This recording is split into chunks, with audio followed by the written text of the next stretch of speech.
Reaksyon ni Heart Evangelista sa issue ng kanyang ex-glam team. Aminado si Heart Evangelista na kasalukuyang usap-usapan sa social media ang hindi pagkakasundo niya sa kanyang glam team. Partikular na ang makeup artist niya noon na si Justin Luis Soriano at hairstylist na si Jack Aguilar. Sa isang exclusive interview kay Lars Santiago ng 24 oras na ipinalabas ng Lunes ng gabi, August 14, 2023, inalam ni Lar ang opinyon ni Heart tungkol sa isyong ito. Hindi inilahad ni Heart kung ano ang eksaktong rason ng pag-alis ni Justin at Jack sa kanilang mga posisyon bilang bahagi ng kanyang glam team. Sabi lang ni Heart, life is like that. Madami tayong pagdadaanan with our careers, with our personal life. But everything is for a reason. And everything is for us to be stronger so we can face anything else in life. So, I am very happy. Isang bagay raw na nagpapalakas ng loob ni Heart ay ang mister na si Senator Cheese Escudero. Sabi ni Heart na parating sinasabi ni Cheese sa kanya na with the glory comes the punches.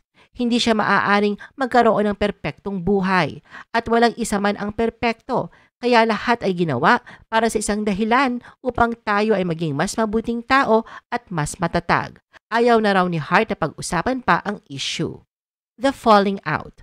Ang mga chismis tungkol sa pagkakasira ng relasyon di umano ni Heart sa kanyang dating glam team ay kumalat sa social media noong July matapos pag-usapan ni DJ Jaiho, ang isang sikat na artista na pinaalis ang kanyang stylist at makeup artist dahil sa paggamit ng kanyang credit card nang walang pahintulot sa kanyang vlog. Mabilis ang mga internet user sa paghula na tinukoy si Heart dahil sa pag-unfollow ng isa't isa sa Instagram ng kanyang glam team at sa kanya.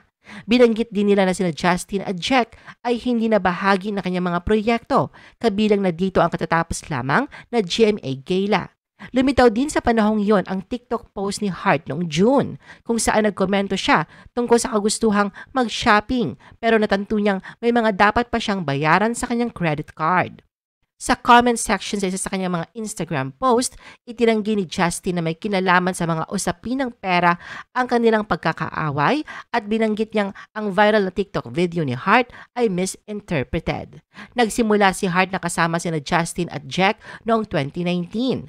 Noon nagtatravel silang tatlo sa iba't ibang lugar sa buong mundo at nag-a-attend ng iba't ibang mga events mula sa mga kilalang affairs hanggang sa mga intimate na party na makikita sa kanilang mga posts sa social media.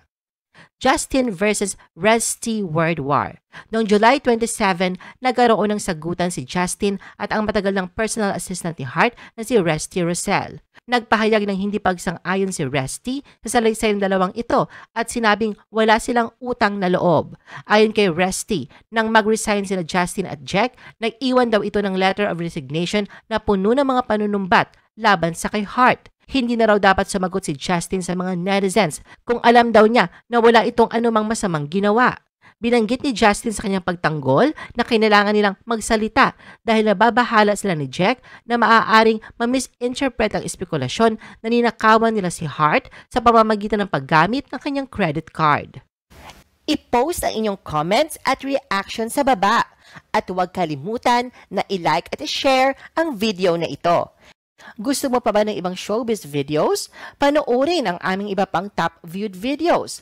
Para sa aming mga YouTube viewers, pumunta lang sa description ng video na ito o i-click ang link sa itaas ng screen.